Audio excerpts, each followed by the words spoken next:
y antifundacionalismo, que es algo que no queda muy claro en el texto, o sea, queda así como un poco oculto. Y en tercer lugar, la propuesta que hace de la Garza. ¿Sí? Así he organizado la presentación de ahora y vamos a iniciar entonces. A ver, el problema que él está planteando es que el método científico que había sido hegemónico durante buena parte del XIX y del siglo XX, que es el positivismo, está en crisis, ¿no? Una crisis que viene de su incapacidad de resolver un conjunto de críticas internas al propio método, que es lo que habíamos estudiado en el capítulo anterior, ¿no? En el taller anterior. No logra resolver el problema de las leyes universales cuando estas solo pueden ser comprobadas a partir de la singularidad. Entonces no puede haber ley universal si esta solo se comprueba singularmente. No logran resolver el problema de la inducción en la demostración. O sea, hay todo un edificio del método hipotético deductivo vertical, pero en el punto clave de la demostración deben consentir que existe un proceso inductivo. Tampoco logran resolver el problema de la traducción de la teoría en indicadores y luego del dato en el enunciado teórico, porque el momento de transformar el dato en un enunciado estás usando el lenguaje y por lo tanto se contamina de subjetividad. Este conjunto, digamos, de críticas internas al positivismo no logran ser resueltas y por lo tanto ese método entra en crisis. Por otro lado, las corrientes hermenéuticas antipositivistas han levantado esta crítica de manera muy efectiva, pero sus planteamientos no conducen a una metodología o a un planteamiento alternativo al positivismo, sino que más bien las corrientes van decantando hacia posiciones antiepistemológicas, es decir, no vamos a reflexionar sobre el método, o incluso a posiciones de agnosticismo, es decir, no es posible conocer la realidad. ¿Sí? Entonces, si el positivismo no nos sirve para construir ciencia y si desde la hermenéutica no se plantea una alternativa, nos quedamos en el vacío y la gente que quiere seguir haciendo investigación científica termina utilizando el positivismo por ser el método más aceptado y obviando, eludiendo la discusión epistemológica. Ese es el problema que él presenta. Si hoy queremos mantenernos en el curso, digamos, de la ciencia y haciendo investigación empírica en ciencias sociales, lo único que tenemos disponible en realidad es el positivismo. Entonces, él se plantea, necesitamos repensar esta situación. Entonces, para no eludir el problema, a mí me parece importante recordar de manera breve cuáles son las críticas al positivismo que hemos hecho así en un sentido más general, para luego poder avanzar. A ver, primero dijimos entonces que el positivismo supone que la realidad es una realidad dada y estática, es decir, hay un posicionamiento ontológico dentro del positivismo. Si la realidad es dada y estática, entonces es factible buscar leyes universales en un sentido similar a las leyes de la naturaleza, lo que implica que entendamos a la sociedad como igual a la naturaleza, como si fueran objetos similares, cuando en realidad las ciencias sociales han demostrado que esto no es así, que la realidad social es una realidad que es construida por los sujetos sociales, entendiendo el sujeto social como la comunidad humana que se encuentra enfrentada entre sí, que tiene muchos conflictos políticos y que sin embargo despliega su poder para producir estructuras o para transformar el orden social. Y esa transformación, digamos, una transformación permanente, es un poder, una fuerza de negatividad, ¿no? Es decir, de negarse a sí mismo para ser otro. ¿Sí? Y la sociedad cambia, se transforma, la historia tiene, digamos, esta característica, lo que nos lleva a plantearnos esto que se ha denominado el historicismo absoluto, ¿no? O sea, la sociedad se produce a sí misma, los seres humanos se autoproducen. ¿Sí? Esto se defiende desde las ciencias sociales en contraposición a la lógica del positivismo.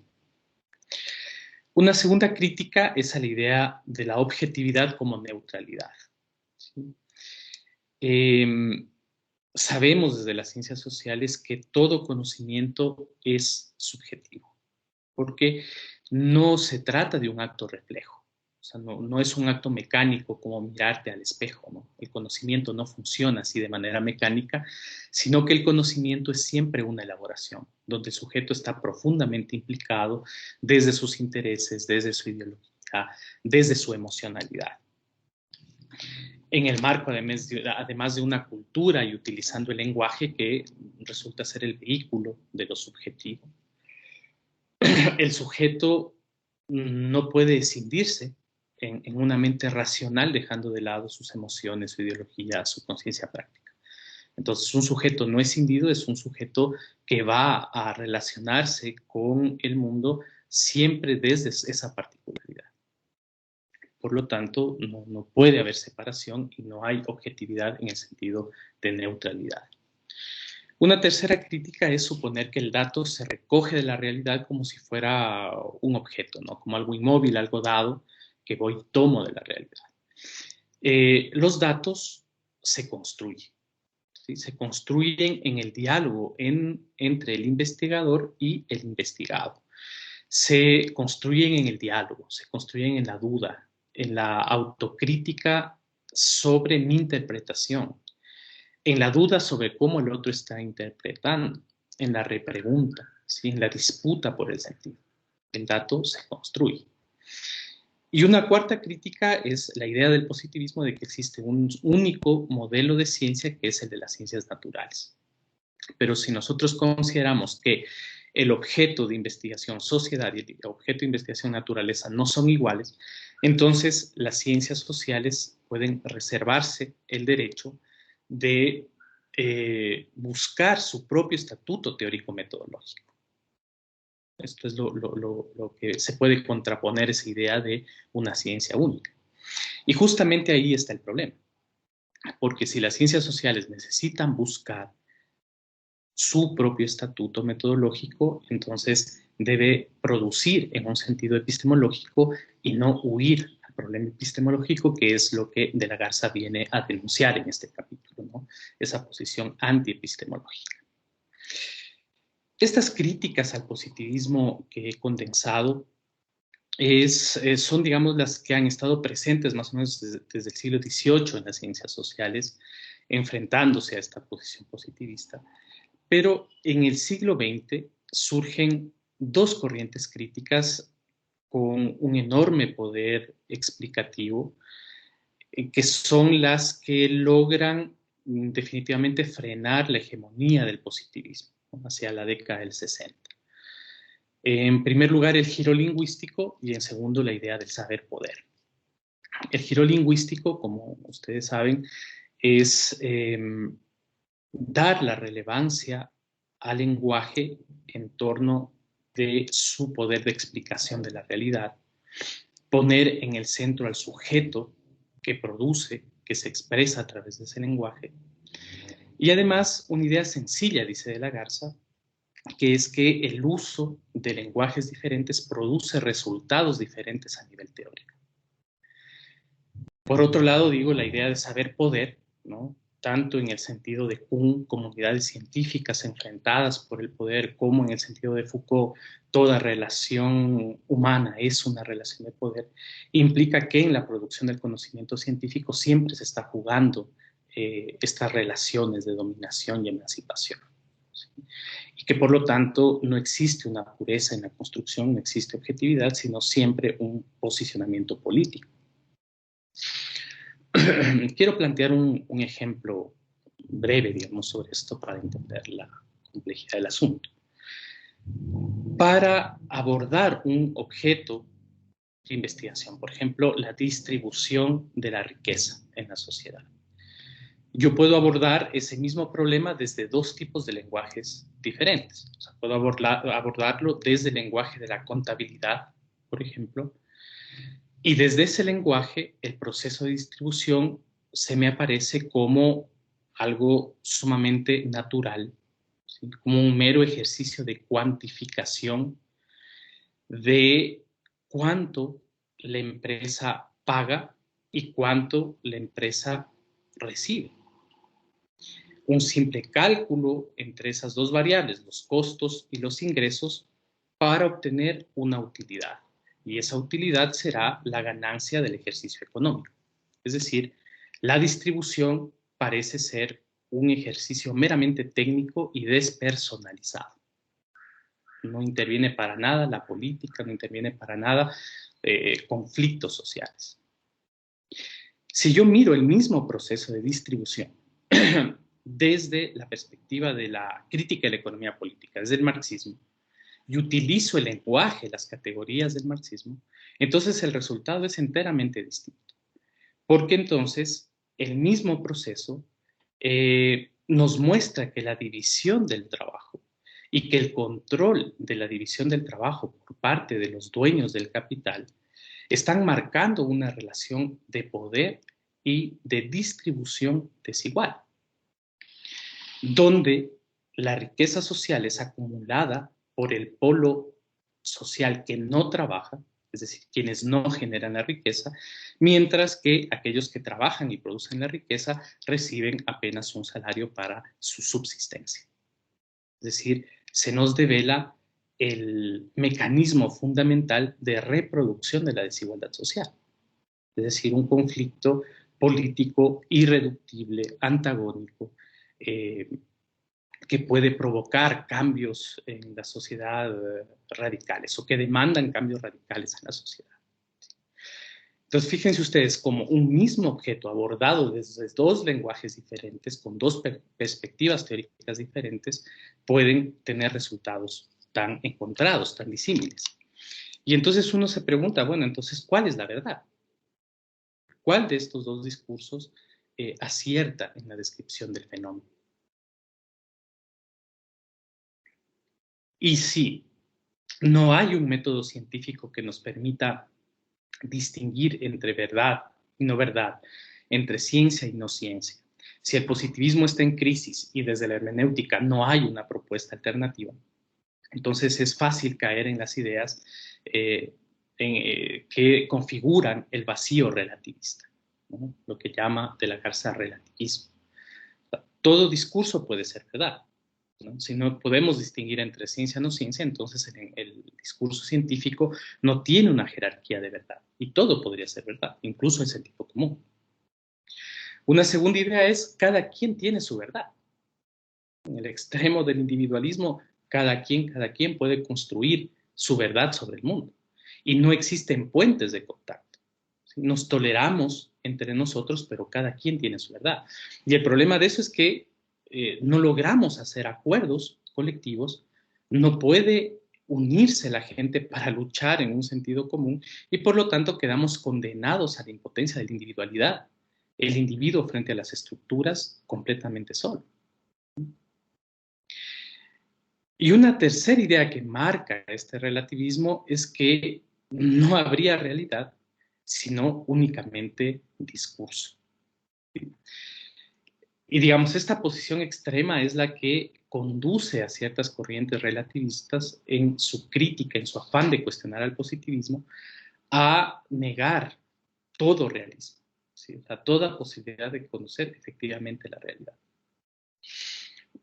Yo recuerdo la primera clase a la que yo fui en Argentina en el doctorado que estoy haciendo, una profesora que es muy famosa, además porque hace trabajo en el mundo de la sociología laboral, se llama Ana Natalucci. Llegó a la clase y lo primero que dijo fue, los sociólogos no pueden decir nada de la realidad que no esté cruzada por el discurso de los actores. Es decir, una reducción de toda la realidad al discurso. Yo que soy economista, que estoy acostumbrado a leer datos, a pensar en la estadística como una representación efectiva de la realidad, me quedé loco, ¿no? O sea, ese curso para mí fue un martirio, porque bajo ese supuesto entonces lo único existente era la discursividad, una negación absoluta de lo real. Y bueno, cuando uno se aproxima a estas ideas, cuando uno entiende, por ejemplo, lo que es la doble hermenéutica, o sea, parecería que estas conclusiones son inevitables. ¿no? O sea, todo discurso puede ser verdad, cada quien tiene su verdad, no hay realidad, solo discurso parecería ser algo súper verosímil, ¿no? Por eso es importante estudiar y entender la idea esta de doble hermenéutica. Me voy a detener un momento en este concepto. La doble hermenéutica implica que en todo proceso de diálogo, o sea una entrevista, sea una encuesta, existe un doble proceso de interpretación. Por un lado, cuando yo hago una pregunta, o sea, imaginemos el contexto de una entrevista, cuando yo hago una pregunta, esa pregunta va cargada de una enorme subjetividad, de mi subjetividad. Y la persona que recibe la pregunta tiene que interpretar lo que yo estoy queriendo preguntar. Y yo puedo imaginar el momento que hago mi cuestionario, que elaboro mi guión de entrevista, yo puedo imaginar una forma de preguntar que suene neutral. O sea, de hecho lo intentamos, ¿no? Cada vez que hacemos el ejercicio lo intentamos. O sea, ¿cómo puedo preguntar sobre un tema sensible sin poner en la pregunta un sesgo? Yo puedo recomendar a quien pregunta cuál es la actitud que debe tomar, qué es lo que debe estar pensando alrededor de la pregunta que va a hacer. Y sin embargo, aunque cumplamos todas esas recomendaciones, el inconsciente se puede expresar de múltiples maneras y conducir la pregunta en un sentido que nosotros no esperamos, porque esa subjetividad se está expresando en el momento de realizar la pregunta. Entonces, el primer proceso de interpretación es el entrevistado tiene que interpretar la pregunta. Pero el segundo momento es cuando el entrevistado nos contesta, ¿sí? Nos contesta desde su subjetividad. Y nosotros tenemos que interpretar lo que él nos está diciendo desde nuestra subjetividad, sin siquiera conocerlo muy bien a la persona con la que estamos hablando. Entonces, la pregunta es, ¿puedo confiar en mi interpretación? ¿Puedo confiar en que la persona a la que yo le pregunté está entendiendo la pregunta que le hago? Un ejemplo muy cercano a nosotros me parece que es esta pregunta que hemos planteado en los distintos cuestionarios que propusimos para el trabajo de campo respecto del robo en las industrias y en los talleres. Recordarán ustedes que yo hice, digamos, tratando de ser neutral la pregunta, que hice un par de recomendaciones sobre cómo deberíamos preguntar, etc. Sin embargo, cuando hacemos la entrevista, asumimos una actitud penalizadora contra el robo. O sea, porque es muy fuerte la carga moralizante que tiene la defensa de la propiedad privada. O sea, ustedes habrán visto a los padres, o a lo mejor lo recuerdan ustedes mismos, o sea, lo peor que uno le puede hacer al padre es robar. O sea, ¿cómo mi hijo puede ser ladrón, ¿no? Entonces hay una penalización súper fuerte en torno del robo. Y cuando hacemos nosotros la pregunta del robo, o sea, seguramente de una u otra manera vamos a estar expresando este contenido moralizante. Y el entrevistado entonces va a recibir esa carga y se va a sentir interpelado en un sentido moral, ¿sí? Tanto por lo que nosotros decimos, por cómo lo decimos, pero también por su propia carga en su construcción personal. Y entonces o sea, a pesar que hacemos la pregunta en el cuestionario, o sea, es evidente que las respuestas que vamos a recibir van a estar cargadas de esta moralina, ¿no? Y que difícilmente van a dar cuenta de los hechos en un sentido objetivo. A mí me ha pasado, por ejemplo, que al hacer esa pregunta he recibido respuestas inmediatas y cortantes. O sea, no, acá en esta empresa nunca ha habido robos. Pero luego, en el transcurrir de la entrevista, la misma persona me ha contado que en esa empresa a los trabajadores le revisan las mochilas al entrar y al salir del establecimiento para evitar robos. Entonces, ¿a quién le creo? ¿Qué es lo que yo creo? ¿Le creo a la persona cuando me dice, no, acá no hay robos? ¿O creo al indicio que él me lanza el momento en que describe las formas de vigilancia y control que tienen en la empresa para evitar robos? ¿A quién le creo? A ese problema, ¿no es cierto?, de la interpretación doble, de la doble hermenéutica, se suma el tema de la jerarquía en los discursos. O sea, no es lo mismo el lenguaje científico que el lenguaje común. No tienen el mismo peso el momento de construir una explicación, una narración. Y entonces puede pasar que yo, hablando en este lenguaje científico, estudiado, incido de manera inconsciente, incluso no, de manera no premeditada en el entrevistado. Y el entrevistado adopta mi argumento, inmediatamente lo adapta a su propio discurso y comienza a funcionar como un espejo de mí mismo. Hay personas que suelen hacer eso, ¿no? O sea, que el peso del discurso científico, el discurso estudiado, la presencia, ¿no es cierto?, del profesor universitario que viene a entrevistarme, hace que ellos adopten el discurso y se conviertan en un espejo de uno mismo y terminen diciéndole lo que uno quisiera oír. Eso sucede en la realidad. O también pasa que las personas nos dicen cosas importantes en su lenguaje, en el lenguaje común, nos describen hechos, nos proporcionan un conjunto de sentidos a los que nosotros no les damos la importancia suficiente por venir expresados en términos del lenguaje común.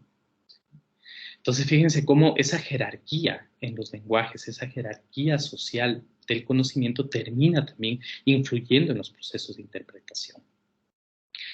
Entonces, si todo es relativo, debido a la presencia del lenguaje, debido a la presencia de las relaciones de poder, si estamos incapacitados de captar las estructuras sociales sin ser contaminadas por la subjetividad, entonces parecería que no hay un fundamento para el conocimiento.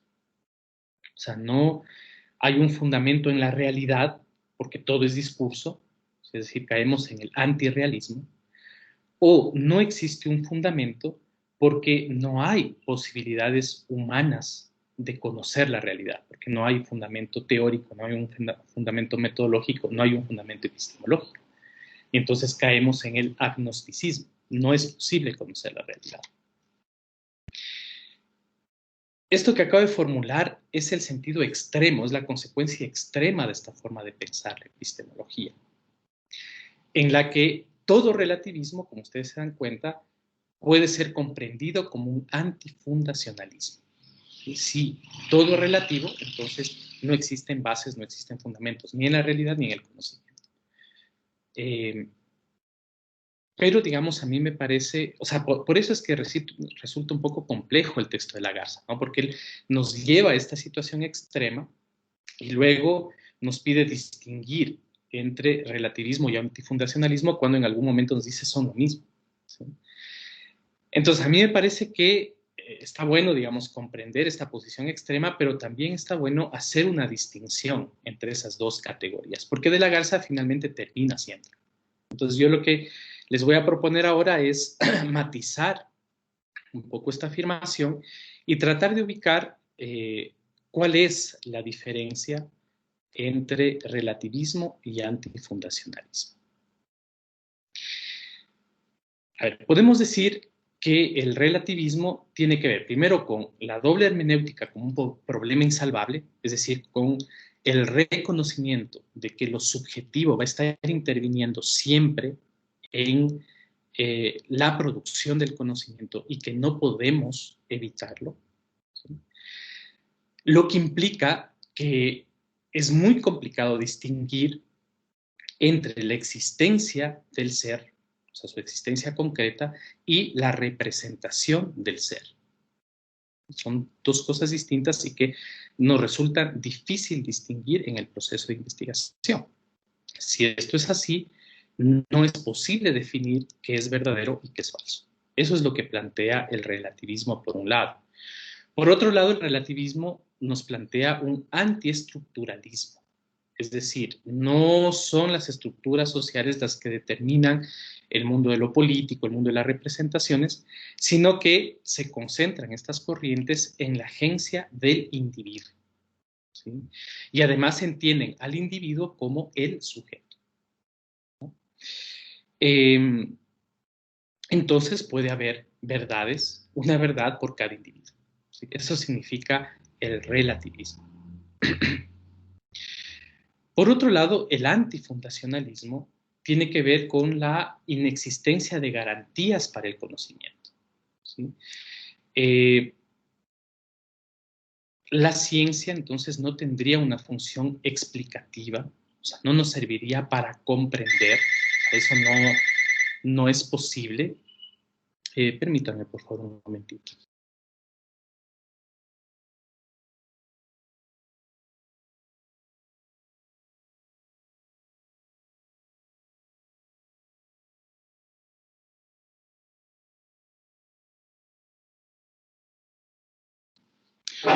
Disculpas. A ver, decía, el antifundacionalismo entonces plantea que el conocimiento no sirve para comprender o explicar la realidad.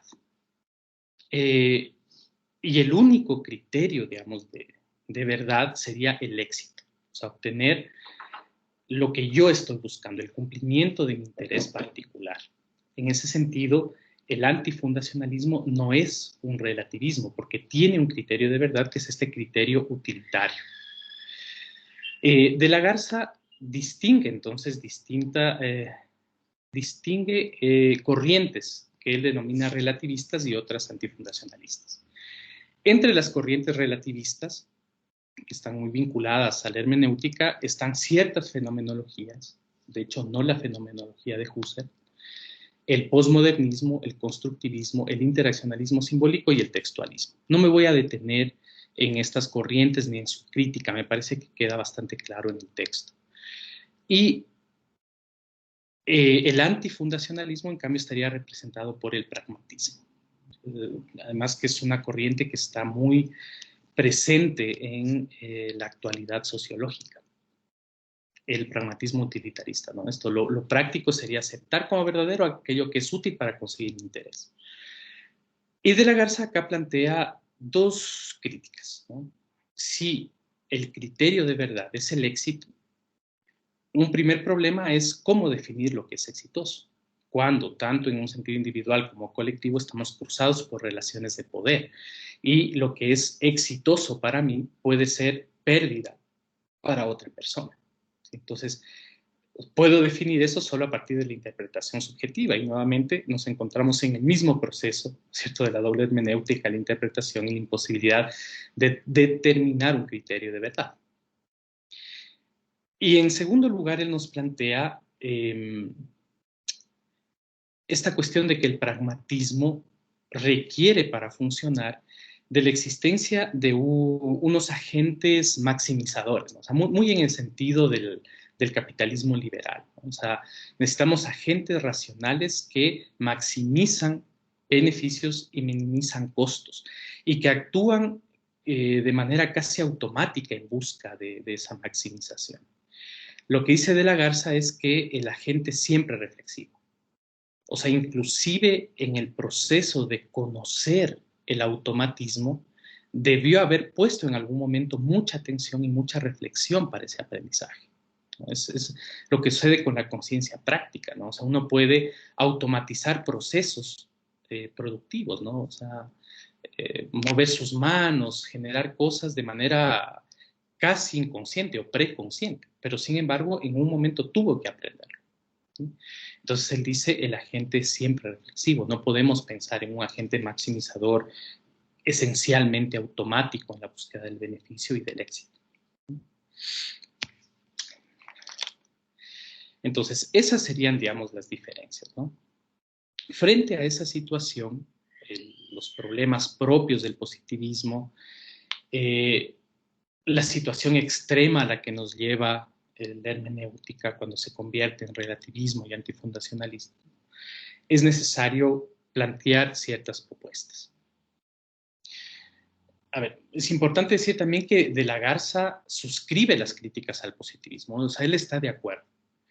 Él reconoce la importancia de la hermenéutica, no solo por las críticas que ha hecho al positivismo, sino también por todo el poder que tiene dentro de las ciencias sociales para ayudarnos en la investigación. Pero rechaza las posiciones relativistas y antifundacionalistas y entonces se queda en esa posición de, bueno, ¿y ahora qué? O sea, ¿qué propuestas podemos hacer en términos de método?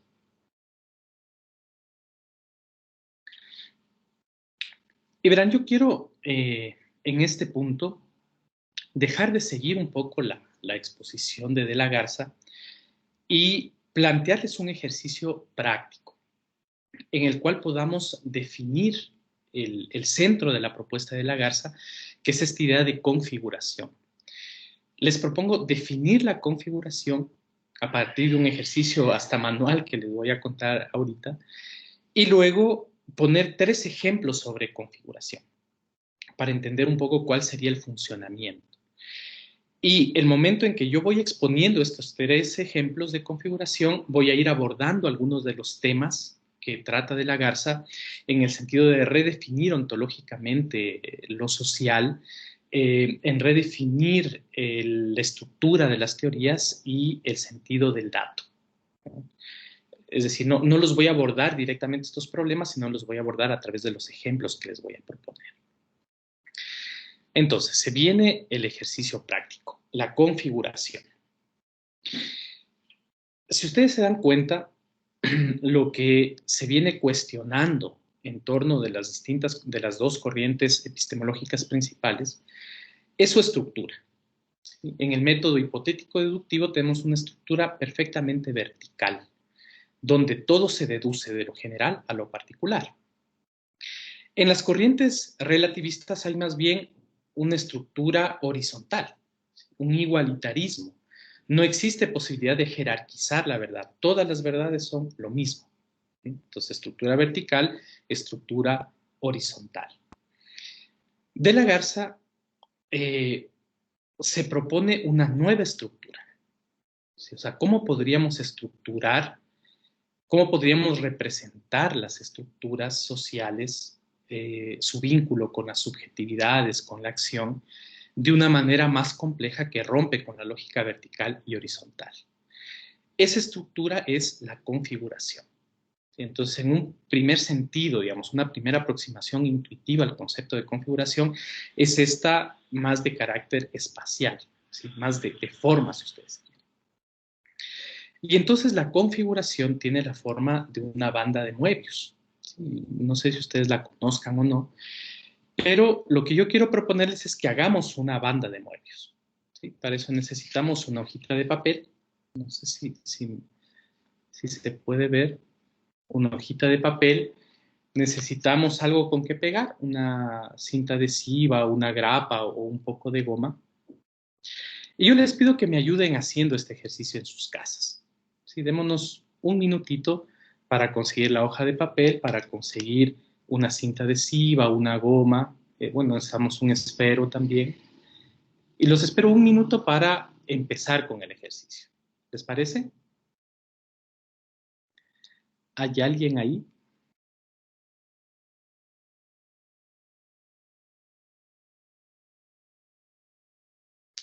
Bueno, entiendo que el silencio significa sí, ¿ya? Esos son los códigos de esta nueva época virtual.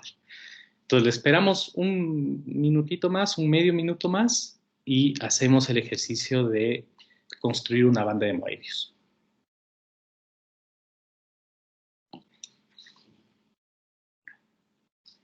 Hoja de papel, cinta adhesiva, un esfero.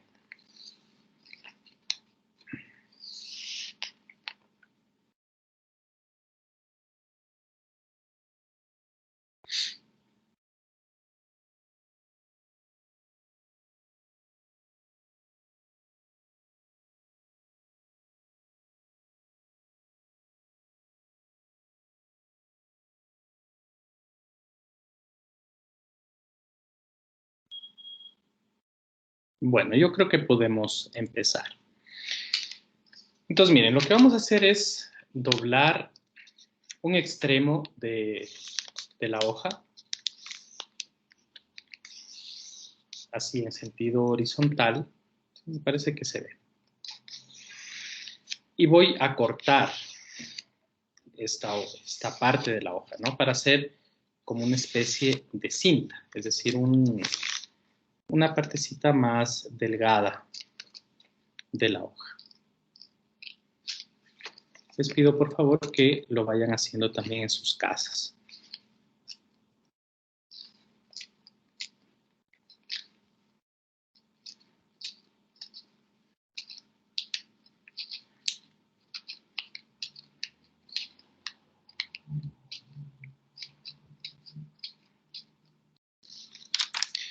Entonces, mire, tendría que quedarnos algo así, ¿no es cierto? Como una cinta. Si yo uno los dos extremos, me queda un círculo, ¿ya? Pero si yo tomo un extremo y lo doblo, lo tuerzo, a ver, ahí mejor. Está así, ¿no? Si yo lo tuerzo y lo uno, me queda una estructura de este tipo. Eso es lo que se llama una banda de Moebius. Entonces yo procedo a unir, yo lo voy a hacer con una grapa, ustedes pueden hacerlo con goma, con cinta adhesiva. Y tengo mi banda de Moebius. Ahora, el ejercicio es trazar una línea, ¿sí? Escojan ustedes una de las caras, no importa cuál, y empiecen a dibujar una línea a través de la banda. ¿Sí? Háganlo, por favor, acompáñenme en el ejercicio. Tracen una línea.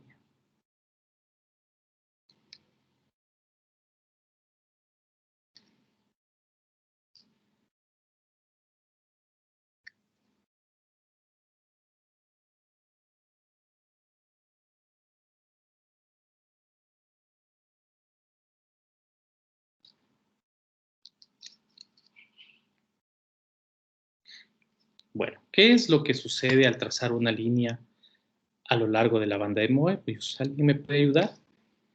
¿Qué es lo que pasa?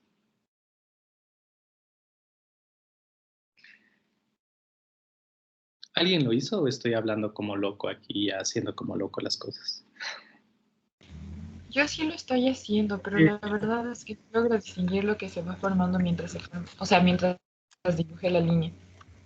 Dibujaste toda la línea a lo largo, ¿no? ¿Qué es lo que pasó? La pregunta Sí, es, ¿qué es lo que pasó? ¿Qué pasó?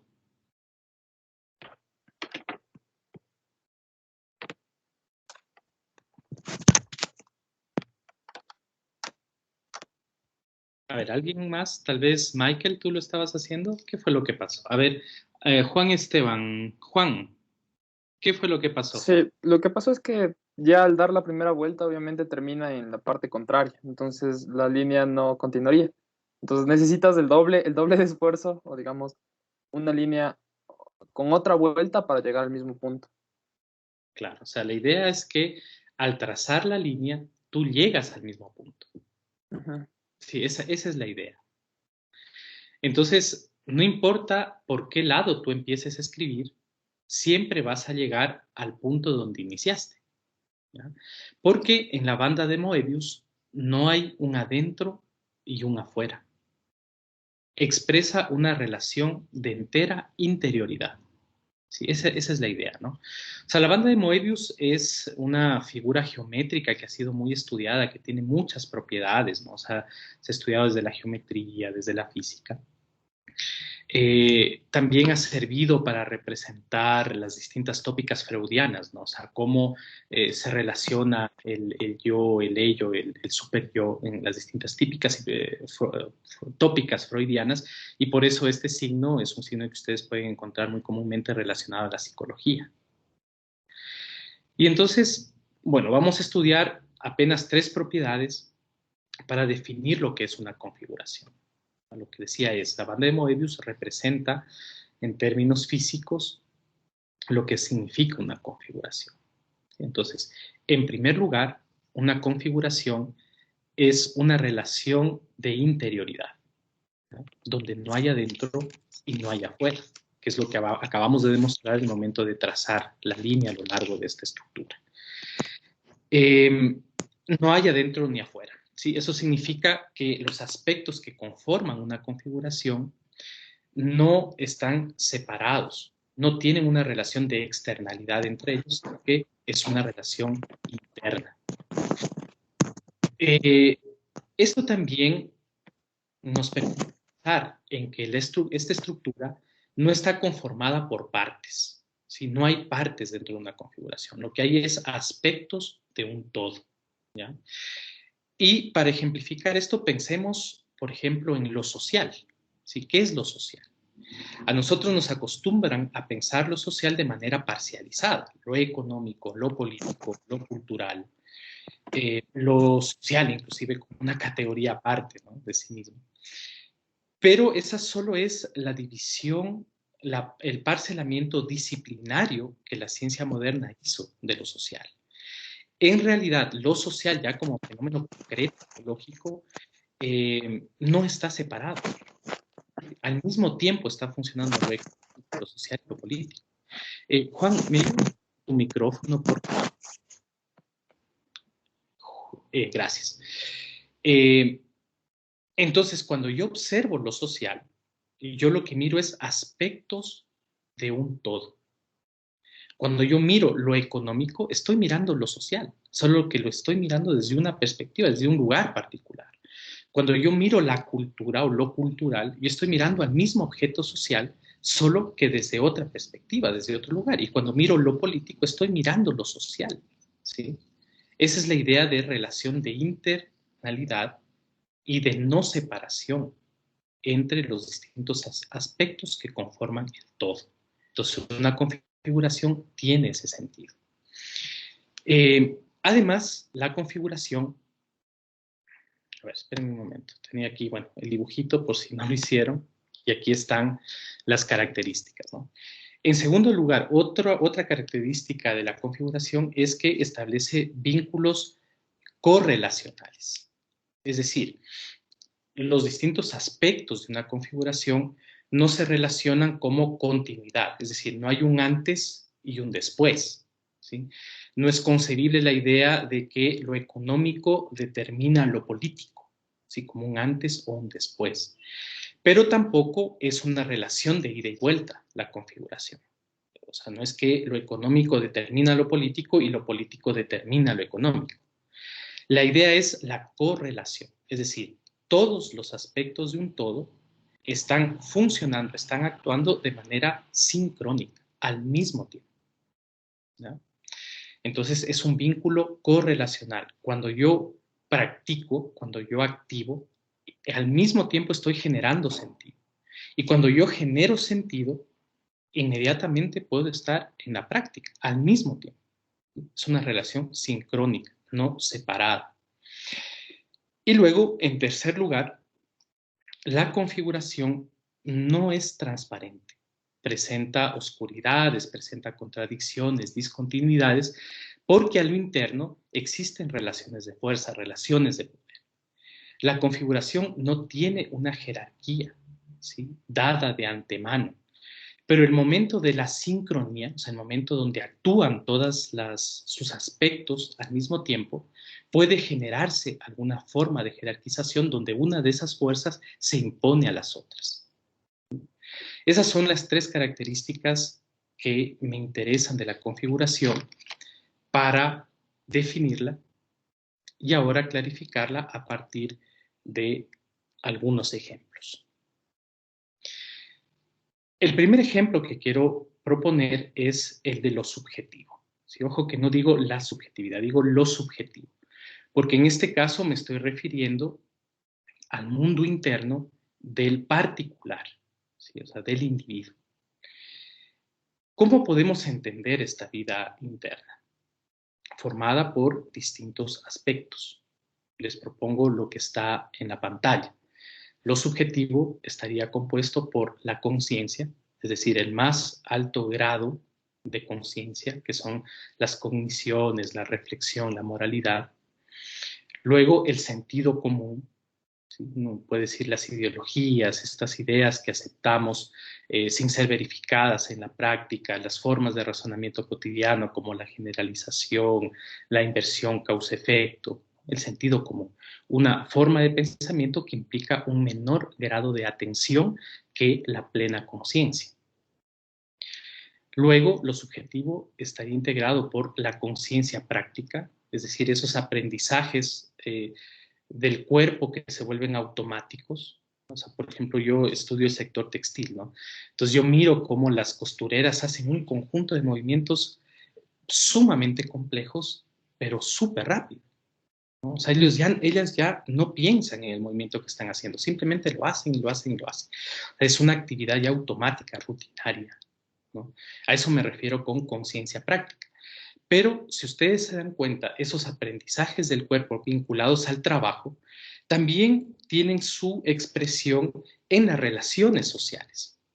Yo tengo formas de comportamiento automáticas cuando veo a mi compañero de aula, ¿no? Y reacciono, actúo de una manera determinada, y otro tipo de reacciones, otro tipo de lenguajes cuando está en presencia del profesor. Es decir, también automatizamos como conciencia práctica las relaciones sociales, los vínculos sociales, ¿sí? Y esta conciencia práctica actúa en un menor grado, con un menor grado de atención, podríamos decir, en un espacio semiconsciente. Y finalmente está el inconsciente, ¿no? Las emociones, las pulsiones, que como su nombre lo dice, no es consciente, está en un grado inferior de atención para el sujeto. La cuestión es que si entendemos que lo subjetivo se organiza en términos configuracionales, podemos entender que no existe una jerarquía dada como supone el pensamiento cartesiano. No es que la conciencia está hegemonizando permanentemente el proceso subjetivo, ¿sí? Porque no es una jerarquía, sino una configuración. Un ejemplo, yo puedo tomar una decisión consciente, si puedo decidir hacer algo, pero el momento en que yo paso al acto, hago algo completamente diferente a lo que pensé, a lo que decidí, ¿sí? Digo, lo ejemplifico de una manera boba, es lo que le pasa a uno cuando está enamorado, ¿no? O sea, está enamorado, en un punto de la relación dice, no, a mí esta relación no me conviene, entonces estando solo en el cuarto, reflexionando de manera concienzuda, dice, no, esta relación a mí no me conviene, yo voy a romper esta relación. Pero cuando se aparece la susodicha o el susodicho, lo miro y me cambia totalmente la perspectiva y termino jurándole amor eterno, ¿no? Y consolidando la relación y soñando en el futuro, ¿ya? Es porque la emoción irrumpe en medio de la conciencia, de la reflexión, irrumpe la emoción y transforma el curso de la acción. Es decir, ha habido una acción configurativa. Yo pensé que la conciencia hegemonizaba mi acto, pero no, ahí estaban actuando otras cosas también. Estaba actuando la emoción, estaba actuando el sentido común, estaba actuando la práctica, y en último momento se configura una nueva estructura que hace que sea la emoción la que defina el curso de la acción. Esa es la idea de configuración. No es una relación igualitaria, o sea, no es una relación vertical donde la razón hegemoniza todo el proceso, pero tampoco es una relación igualitaria, ¿sí? No todos los aspectos actúan en igualdad de condiciones, sino que algunos en el momento, en la coyuntura, se expresan con más fuerza que otros y por lo tanto pueden definir la acción, ¿sí?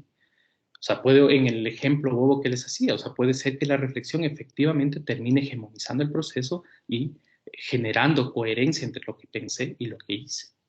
Entonces, no es un proceso vertical, pero tampoco es un proceso igualitarista, porque en cada coyuntura se ponen en juego las distintas fuerzas, la fuerza del inconsciente, la fuerza de la voluntad, la fuerza de la ideología, la inercia de la práctica. O sea, todas esas fuerzas se ponen en juego y una termina hegemonizando para definir el curso de la acción, ¿sí? Una o un conjunto de ellas.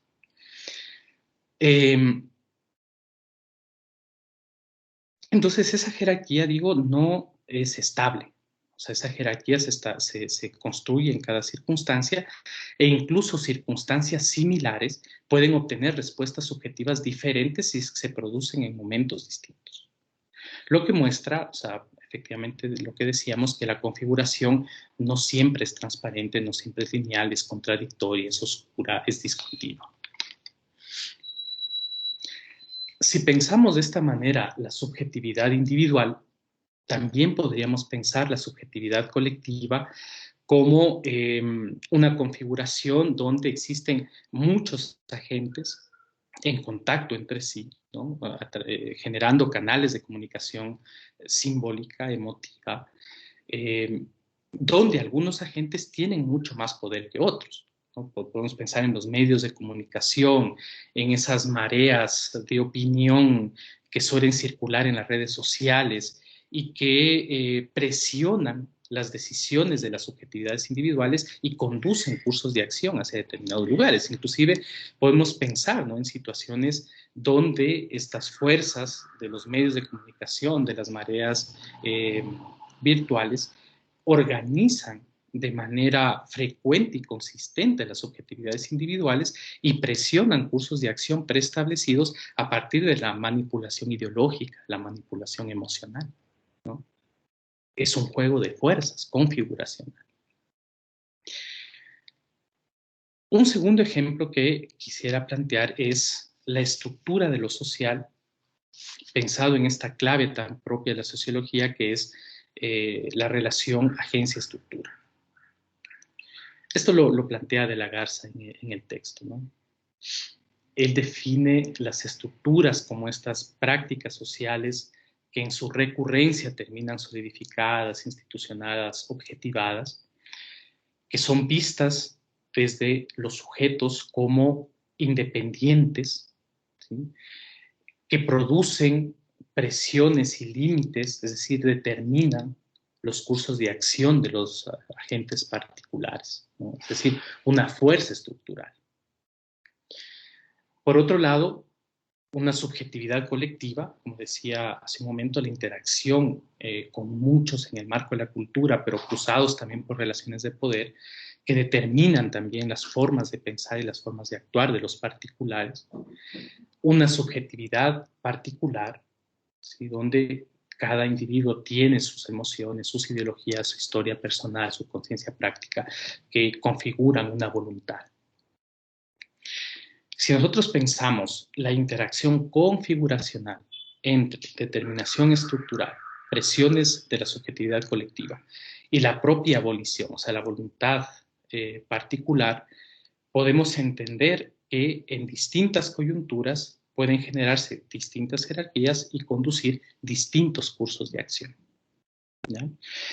Pero los cursos de acción podríamos también entenderlos como parte de la configuración, porque los cursos de acción, al generar experiencias, están recomponiendo, están creando también subjetividad, ¿sí?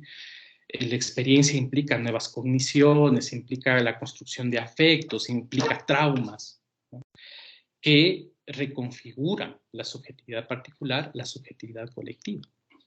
Pero también podemos pensar que los cursos de acción, si es que tienen en sí mismos poder social, podrían transformar, reconfigurar las propias estructuras, ¿sí?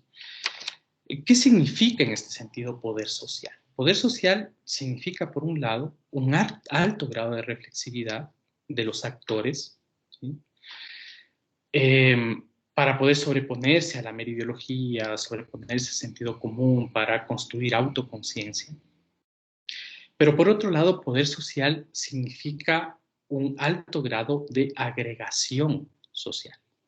O sea, la propuesta es que, o sea, esta propuesta no es de la Garza, es ya más bien algo que yo estoy pensando, es que los altos grados de agregación social implican que es la multitud, el sujeto que puede enfrentar a la estructura, ¿no? Es el único sujeto que en realidad puede enfrentar a la estructura y transformarla, ¿no?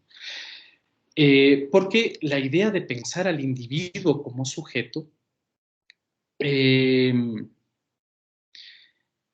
reduce a ese sujeto individual a la impotencia frente a las estructuras. O sea, el individuo puede ser un actor, ¿no?, que representa un papel. Puede ser un agente, o sea, alguien que toma un conjunto de decisiones dentro de unas normas, dentro de unos límites establecidos, y esa es la agencia. O sea, hay un conjunto de leyes y yo tengo un margen de acción en el marco de esa legalidad. Pero el sujeto, ¿no?, a diferencia del actor y del agente, el sujeto tiene la posibilidad de darse a sí mismo sus leyes. Esa es la diferencia, Entonces, por eso digo, el sujeto hay que pensarlo siempre como un sujeto colectivo, porque es el único que tiene la capacidad de autodeterminarse, de darse a sí mismo sus leyes. Y si pensamos así la realidad social, ¿no? Si pensamos las estructuras no como cosas absolutamente solidificadas, intransformables, por la presencia de un sujeto colectivo, entonces las legalidades de las que estamos hablando, y es lo que plantea De la Garza, no pueden pensarse como siendo tan rígidas como son las leyes naturales. Entonces se puede pensar en una legalidad más débil, en una legalidad en transformación, pero que tampoco son leyes contingentes, o sea, no es que puede pasar cualquier cosa, ¿no? De la Garza plantea leyes de tendencia, leyes de tendencia que reconocen que hay una historia, que hay procesos que también tienen su impacto, su presencia en el presente. Entonces así podríamos entender configuración, o sea, la configuración de lo social, ¿no? Como esta confluencia de estructuras, de subjetividades sociales colectivas y de acciones. Un tercer ejemplo de configuración es la forma de la teoría.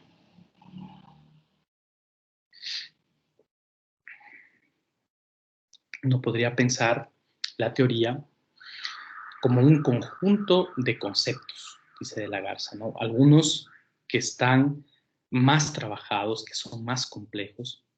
Dentro de esa misma teoría, otros conceptos que todavía están en proceso de ser trabajados, otros que son definitivamente oscuros, que todavía no están claros ni siquiera para el propio autor de la teoría, y otro nivel, ¿no es cierto?, de esa configuración donde se expresa directamente el sentido común.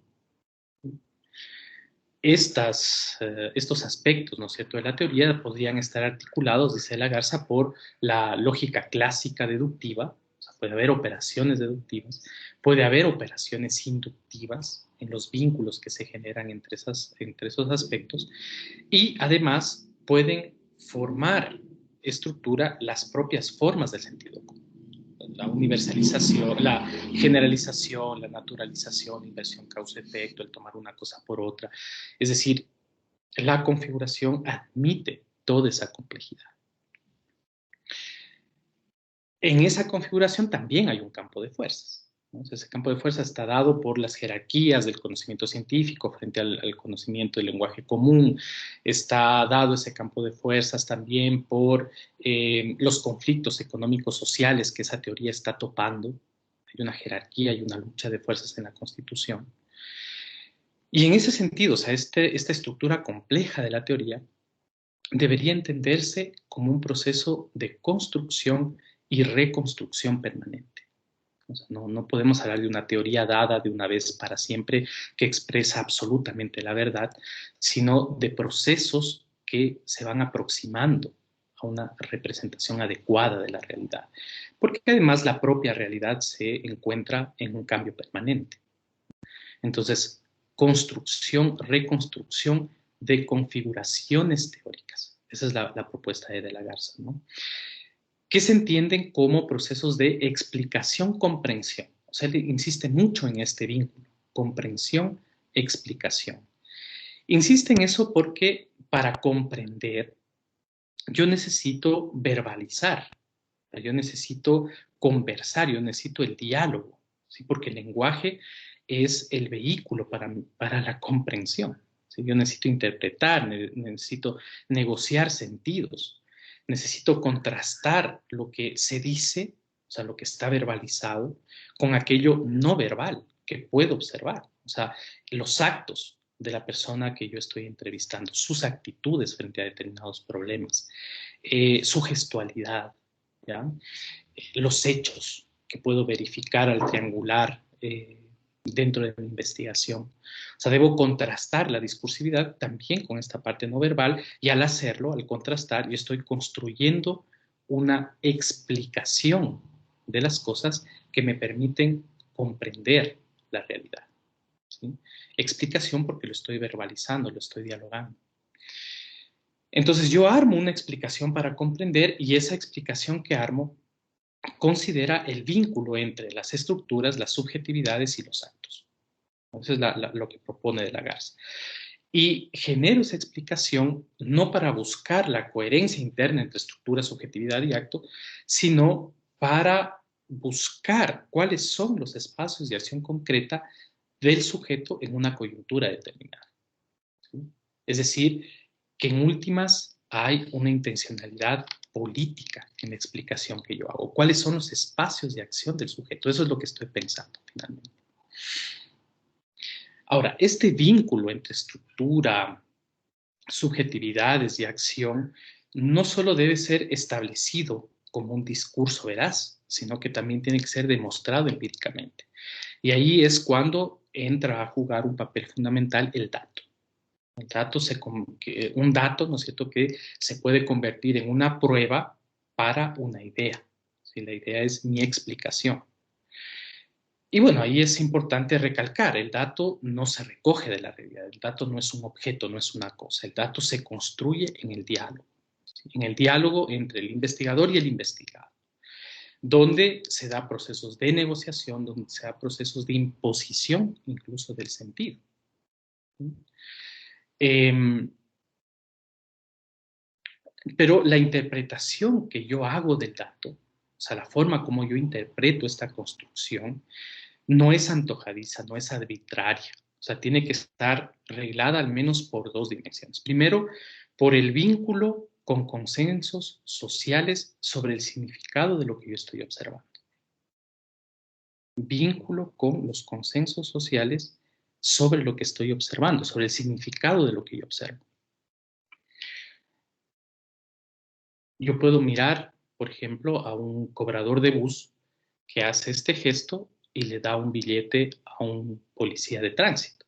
¿Sí? Yo estoy observando desde lejos. Yo puedo hacer una interpretación sobre ese gesto, pero ese gesto tiene que tener un vínculo con lo que socialmente se interpreta está sucediendo ahí. ¿Sí? ¿Cuál es el significado de ese acto?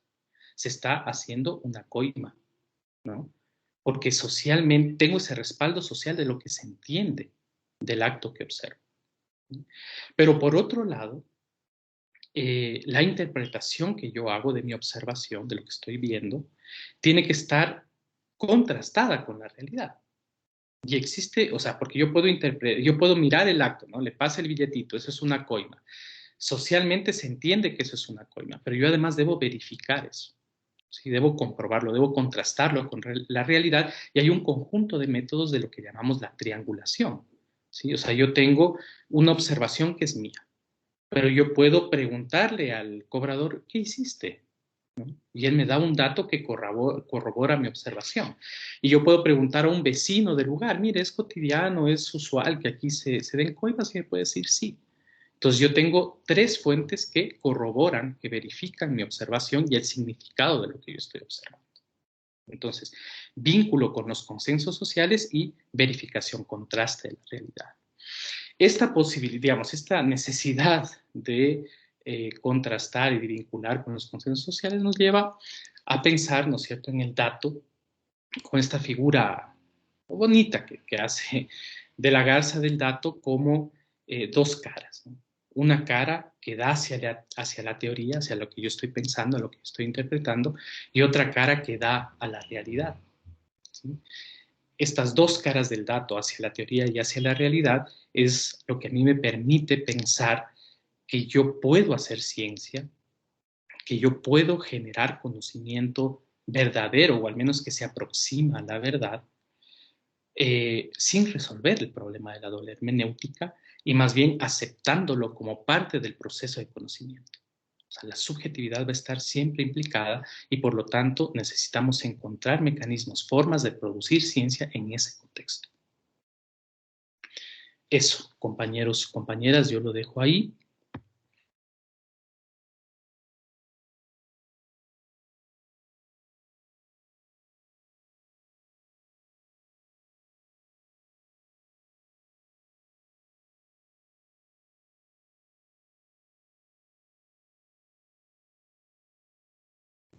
Profe, creo que tiene el micro apagado.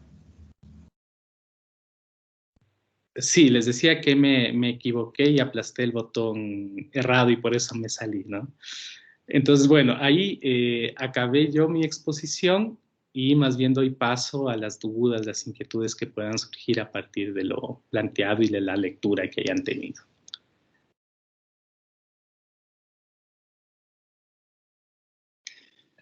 A ver, voy a ver dónde está el chat. Disculpen que no lo encuentro.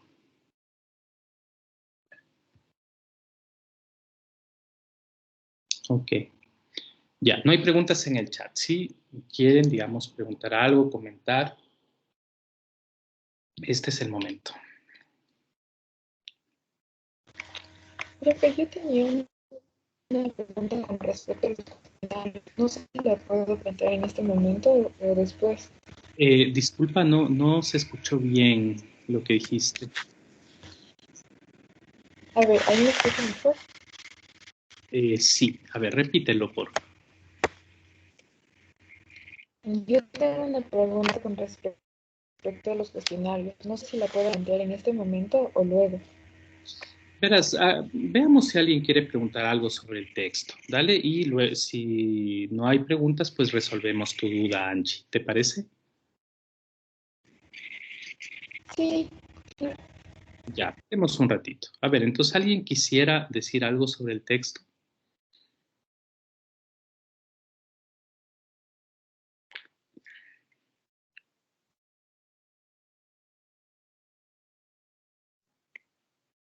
Dale, Juan. Ya, listo. Tengo específicamente dos apreciaciones. La primera va con respecto al pragmatismo.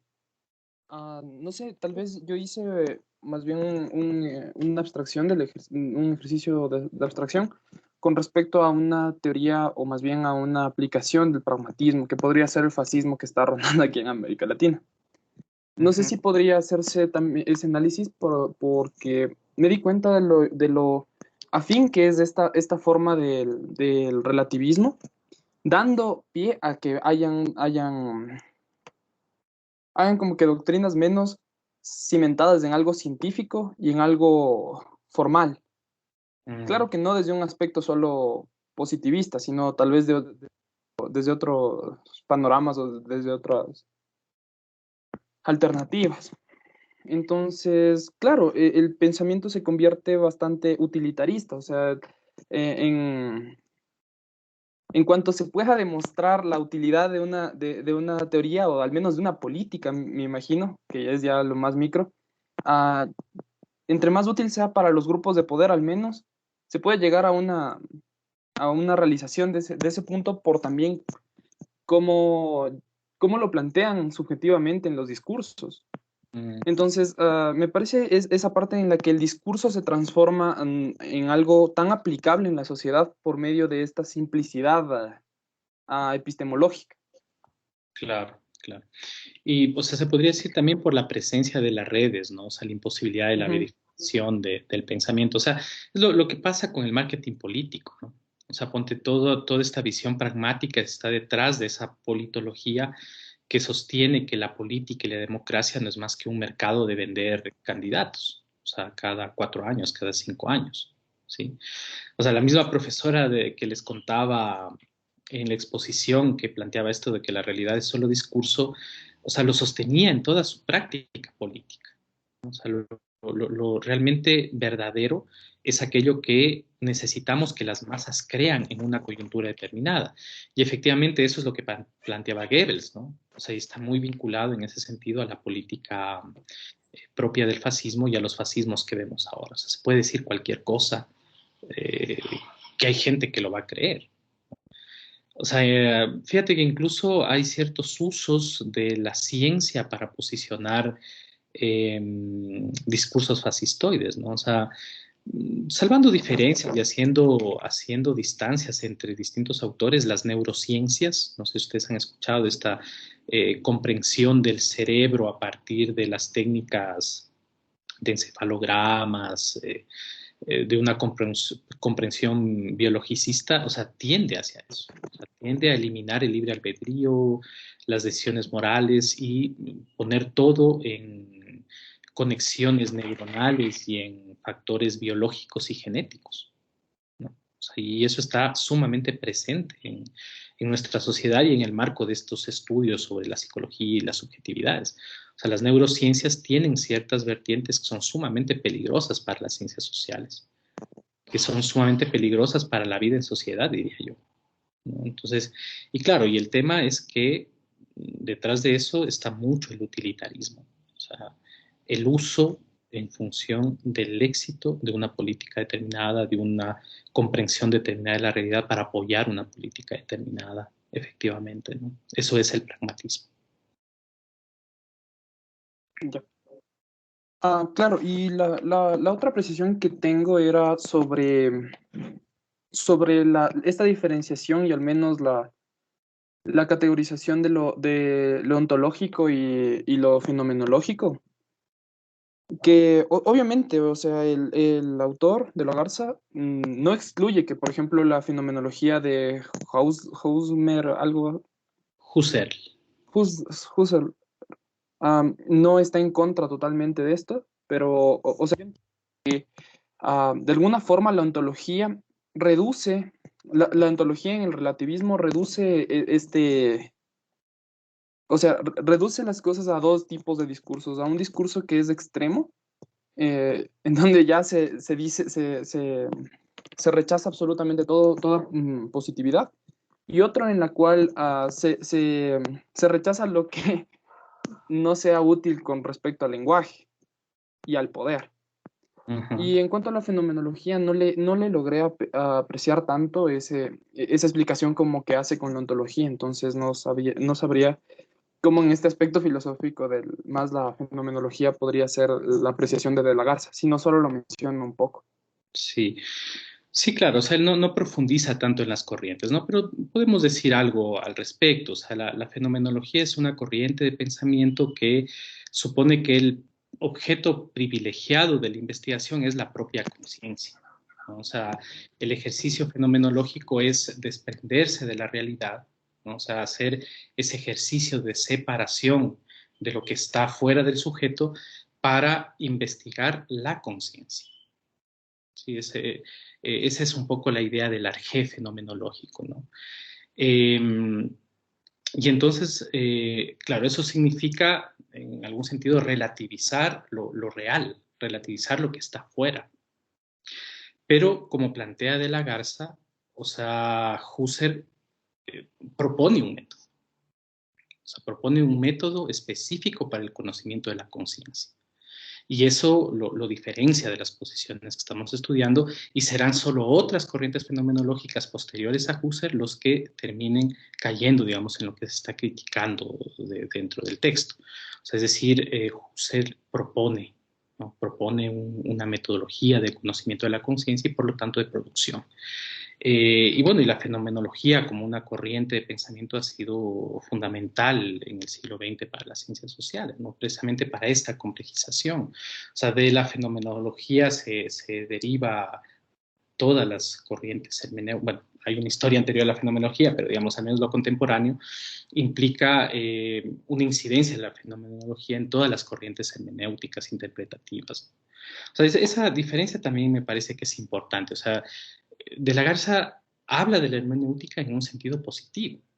O sea, la hermenéutica como la ciencia que pone por delante la interpretación y la subjetividad nos permite reconocer que eso es parte del proceso de conocimiento y una parte de la cual no podemos distanciarnos, no podemos obviar, ¿sí? Y entonces el planteamiento es, dada esa comprensión a la que hemos podido llegar de la importancia de la interpretación, entonces debemos proponer formas de conocer que den cuenta de esa realidad, que básicamente implica decir, no hay objetividad, o sea, somos sujetos, estamos implicados y por lo tanto conocemos en ese sentido, conocemos a través con nuestra subjetividad. Y de lo que se trata es de trabajarlo de una manera rigurosa, de una manera autocrítica, autorreflexiva, para poder ir constituyendo en el diálogo la verdad. Esa es un poco la propuesta. Correcto. Bueno, Muchas gracias. parece que no hay más preguntas, entonces, Angie, y bueno, y si tiene alguien más otra consulta sobre las entrevistas, los cuestionarios, pues podemos conversar sobre eso. Dale, Angie, ¿qué duda tenías?